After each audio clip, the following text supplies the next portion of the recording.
everyone, it's Laura, and today I'm here to talk to you about First Time Caller.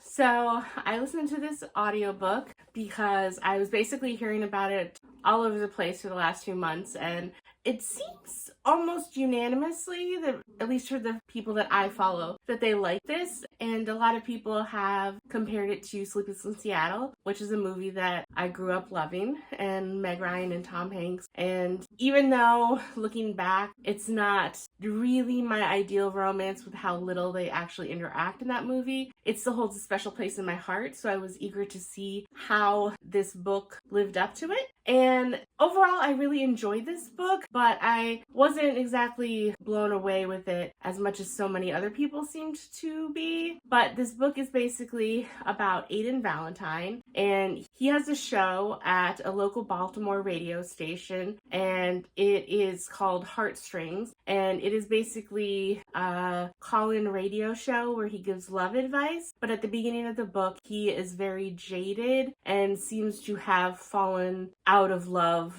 with love. And at the start of the book, it seems to be pretty much all to do with the show itself. It hints that there might be deeper reasons, but basically he's just sick of people who call in because he says it's not very popular anymore, and that he has maybe 12 listeners, and that includes his parents. And so he just has to kind of deal with the same petty questions and squabbles and hearing people complain about little petty things instead of actual questions and about real romance. So then the story cuts to Lucy, and it's late at night and she hears noises, and so she goes to investigate, only to find her preteen daughter bundled up in her closet talking on the phone to someone. So of course this worries her. She grabs the phone and she hears a strange man's voice on the line, and she rightly freaks out. I was actually very happy with how they portrayed this as a mama bear, kind of like, because he tries to say, like, let me explain, and she goes, I don't care what excuse you have. And I appreciate how, I know for the plot that she had to stay on the line to find out the truth, but I do appreciate how hard she went at Aiden. And then they have kind of what I would consider their Sleepless in Seattle moment, because in the Sleepless in Seattle movie, Tom Hanks' son calls, and then he talks to a radio person, and Meg Ryan's character is just driving and hears him speak on the radio, so they don't directly communicate. So I appreciate that in here, the two love interests are the ones directly communicating from the start. So when she finds out that it's a radio station and that her daughter Maya called because she wants Lucy to find someone to date and to find a partner, and he asks why she hasn't, and she basically has her moment where she goes on about, I'm not going to do it justice, but she talks about the type of love she wants, and that it's not something that she's likely to get from dating apps, and that she's focused mostly on her daughter and raising her, and it's been hard to find time for herself, and that it's the little things in the romance that she wants, that she doesn't want to put on the performance that a lot of dating is nowadays. And it really struck a chord with a lot of the viewers and Aiden as well. So Lucy thinks that it's kind of like a one and done deal. Aiden still thinks about it, and then the clip of her goes viral online, and people are really receptive to a lot of what Lucy says. And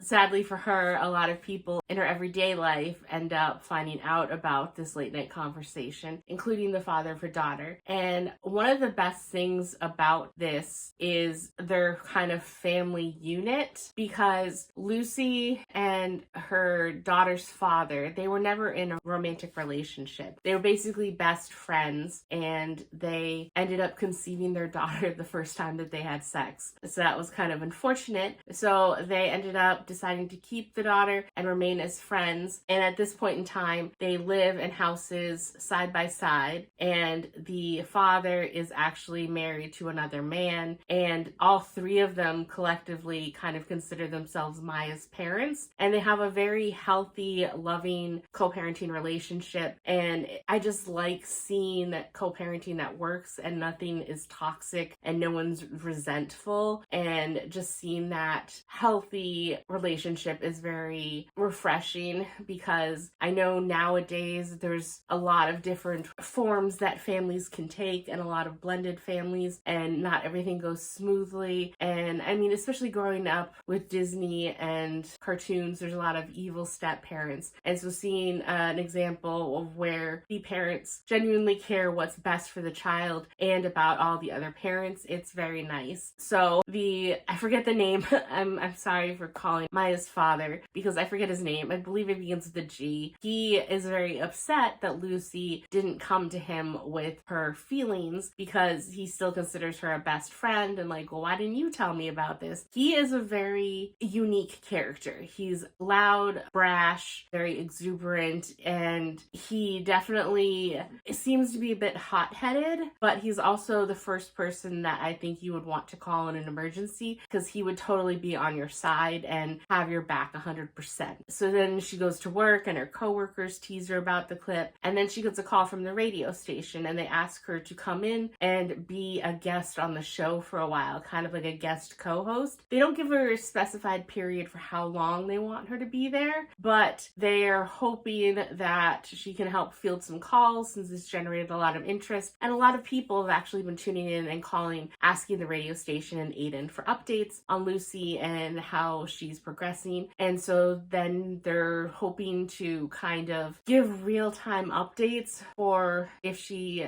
goes on dates and how they go, and if she manages to find the love that she's looking for. And they have emails and they have people to call in, and they give her a company phone so she can receive text messages so that people can basically kind of apply to go on a date with Lucy. And as they spend more time together, Aiden and Lucy grow closer. I mean, the booth where they're recording, they keep saying how like they're bumping elbows and everything, and they start to get feelings for one another. And Lucy has some not so great dates with people. And then as time goes on, as you do with the internet, even though it seemed at the beginning that so many people were really resonating with what Lucy said, after it's been a while, then some trolls come and it just draws Aiden and Lucy closer together. And I really kind of appreciate the sense of romance that Lucy has, because she wants the real thing. She really wants a life partner, but she's also not asking for a lot, because an example is what Lucy hopes or thinks of as kind of an ideal date. And she's kind of thrown by that question. And then when she answers basically a picnic, that really surprises Aiden. And she's just like, it's not about what we do. It's just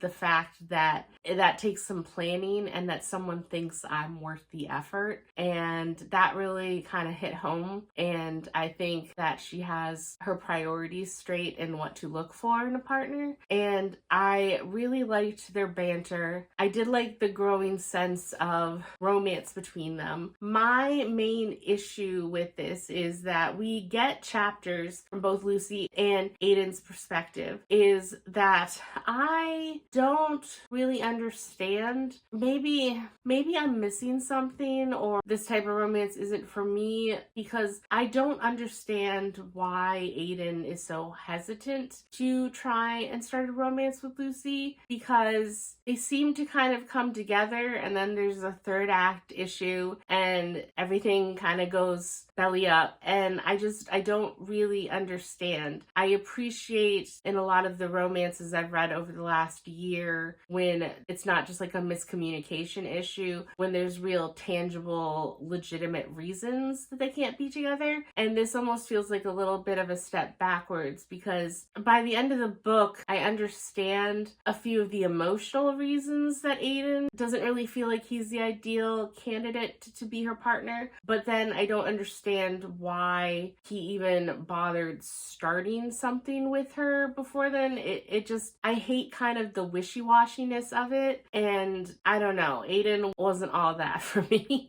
So that's why I ended up giving this book a 4, and I'm kind of sad because I see so many 5 stars. So I did really enjoy this book overall, but it was only a 4 for me because I loved Lucy. I appreciate that she was a little unconventional because I'm so used to female characters. I know we're getting better with representation about all body sizes and body types and ethnicities, and I appreciate that. But it does still seem like a lot of the books that I've read recently, the man is always so much taller, and it's a petite little woman. And as someone who is 5'8" and slightly larger, I know these aren't fan fiction that's self-insert or anything, but it's harder for me to relate as someone that towers over so many other females and sees eye to eye with a lot of different men in my life. So it's refreshing when I see a character like Lucy, who is 5'11", and she works as a mechanic. So I really appreciate that there is representation where she is in a more male-dominated field for her work, and that she is a tall gal. Aiden is, of course, I think they said 6'3", so he's still taller than her, but she's not a little 5 foot nothing girly with the 6+ foot protagonist. So I appreciate the variety, at least with that. But I do love Lucy with all my heart, and she was perfect, and I am happy that she's happy by the end of the book. And I think if Aiden just worked through his issues before hooking up with Lucy, or just didn't pursue her until confronted about their chemistry and then came clean and there wasn't so much miscommunication about why he was hesitant or something along those lines, I didn't really like his character arc in this book. So I think that's all I have to say on this book, and pretty comfortable with sticking with my rating of 4. So that's it for this video, and I will see you in the next one. Bye!